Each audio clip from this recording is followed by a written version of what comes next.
good people? You are now listening to another episode of At the Plate with Danny Foxworth. I am your humble narrator, Danny Foxworth, and MLB season has come to a close, and they're handing out player awards. So what we're going to do in this episode is go over the awards and talk about who won the Gold Glove Award winners and also the Silver Slugger. So without further ado, the MVP winners in Major League Baseball this year. AL MVP goes to former Charleston River Dog Aaron Judge. The second straight year winning the MVP. This is his third one in 4 years. 331 batting average, 53 home runs, 114 RBIs, 79 hits with an OPS of 1.144. Now, you can argue that Cal Raleigh was also deserving of winning the MVP. I think the only thing that really worked against him was his batting average. He only hit 247, but he had 60 home runs, 125 RBIs, 147 hits with an OPS of 948. So those are no numbers to sneeze at. But ultimately, when the smoke cleared, Aaron Judge was the one that emerged victorious in the AL MVP voting. And moving to the National League, I mean, stop me if you heard this name before.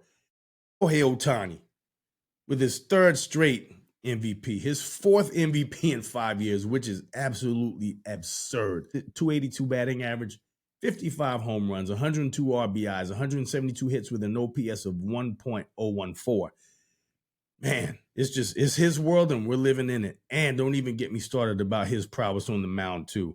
Looking forward to see how he's going to be next year. So those were the league MVPs. Now, the Cy Young Award winner, Tarek Skubal, Detroit Tigers flamethrower, with his second straight Cy Young Award. He went 13-6 with a 2.21 ERA, 241 strikeouts with a whip of 0.891. This man here, he's the best pitcher in baseball. I don't care what you say. He's just been incredibly dominant from wire to wire in the American League this year. And for the NL Cy Young, Paul Skeens wins the Cy Young in his second year. Wow, it's crazy. He wins Rookie of the Year his first year, and then wins the Cy Young in his second year in the league. Back-to-back seasons posting an ERA below 2, which is wild. It just sucks that he plays for such a sorry-ass team like the Pittsburgh Pirates, but had a 10-10 record with a 1.97 ERA, 216 strikeouts, with a whip of 0.948. The Rookie of the Year, I tell you what, I think they're brewing something special in Oakland because they got a lot of serious young talent there. One of the serious young talents in Oakland just so happened to win the AL Rookie of the Year. Shout out to Nick Kurtz. He had a 290 average. He had 36 home runs, 86 RBIs, 122 hits with an OPS of 1.002. And then in the National League, and we talked about these two names on the Beyond the Arc with Brandon Silver's podcast when we had our midseason awards, and we predicted we had this discussion about who would end up winning the Rookie of the Year. And these were the two names that we brought up. It was Nick Kurtz in the American League, and in the National League, his Braves catcher Drake Baldwin. He had a 274 average, 19 home runs, 80 RBIs, 111 hits with an OPS of 8.10. So kudos to Nick Kurtz and Drake Baldwin. Future is bright for those brothers. And now we get into the AL Comeback Player of the Year award. So this one was special for me being a diehard Texas Rangers fan. The recipient of the AL Comeback Player of the Year award was Rangers ace Jacob deGrom. And if you would have told me that he would have had the phenomenal year that he had this past year, I would have laughed in your face because he's coming off of his second Tommy John surgery. And the man is 36 years old, so he's got some mileage on him, but didn't matter. Started 30 games. Had a record of 12-8 with a 2.97 ERA, 185 strikeouts with a whip of 0.921. And in the NL, the Comeback Player of the Year, which is just so happens to be my absolute favorite player in all of Major League Baseball, the great Ronald Acuna, coming back from an ACL tear, and he had a 290 batting average with 21 home runs, 42 RBIs, 98 hits with an OPS of 935. And for Managers of the Year, you have Stephen Vogt from the Guardians winning his second straight AL Manager of the Year award. And I tell you what, the Guardians did the absolute impossible, coming from 15 games down in the AL Central and came back and just surged to a league title for the good folks over in the land. Shout out to him. An NL Manager of the Year, who also won his second straight Manager of the Year award in the National League. Pat Murphy of the Brewers. He led the Brewers to the best record in Major League Baseball with a record of 97-65. So salute to those two. And now we're going to get into the Gold Glove recipients. So we're going to start with the National League. So National League winner, Gold Glove winner at catcher was Patrick Bailey from the San Francisco Giants. First base was Matt Olson from the Braves. Second was Nico Horner from the Cubs. Shortstop Mason Wynn from the St. Louis Cardinals. Man in the hot corner winning the Gold Glove was Key Brian Hayes, son of Charlie. Left field, Ian Happ of the Chicago Cubs. PCA, Pete Crow Armstrong, winning the Gold Glove in center field for the Chicago Cubs. Fernando Tatis Jr. winning the Gold Glove in right field.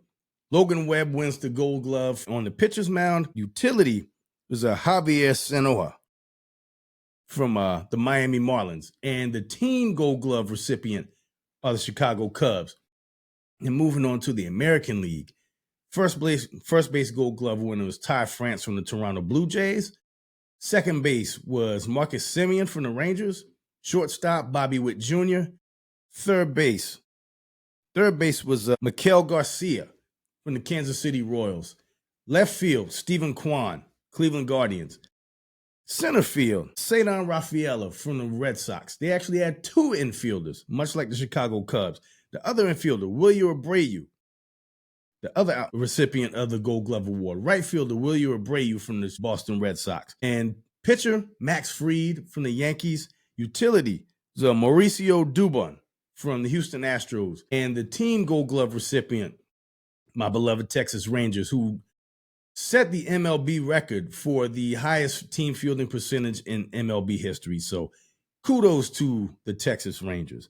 Now, moving on to the Silver Slugger Award winners. So going to the American League. Actually, you know, we'll start in the National League. So first base, Pete Alonso from the New York Mets. Second base, Ketel Marte from the D-backs. Third base, Manny Machado. Got two D-backs winning the Silver Slugger Award in the infield.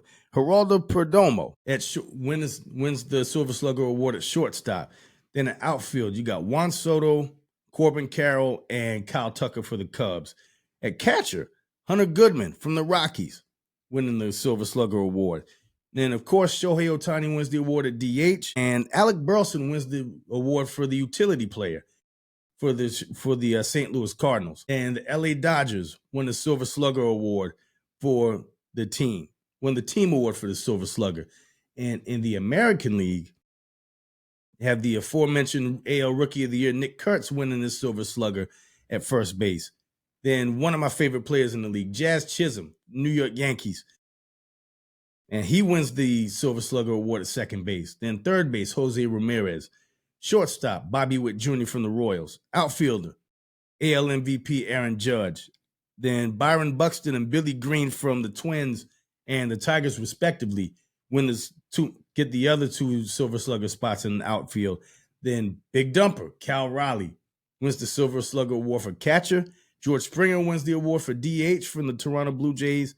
And then Tigers' Zach McKinstry wins the Silver Slugger for the utility position. And the team award for the Silver Slugger is the New York Yankees. And that, ladies and gentlemen, are your award recipients for the 2025 MLB season. And man, it won't be long before February is around the corner and spring training is back in full swing and pitchers and catchers report. I'm looking forward to it, but it's been a really fun MLB season. So again, shout out to all the award recipients. And that's going to do it for this episode of At the Plate with Danny Foxworth. Make sure you tell a friend about the podcast. Like, download, subscribe, share the podcast. You find it on all streaming platforms. You can follow my YouTube channel, which is at Danny Foxworth 843. There you can find videos of every episode of this podcast, as well as my Candle podcast, A Wicked Good Time with Danny Foxworth, Since We Last Spoke with Danny Foxworth, and Growing Up Low Country with Liz and Danny. And until next time, y'all be good. 3 strikes.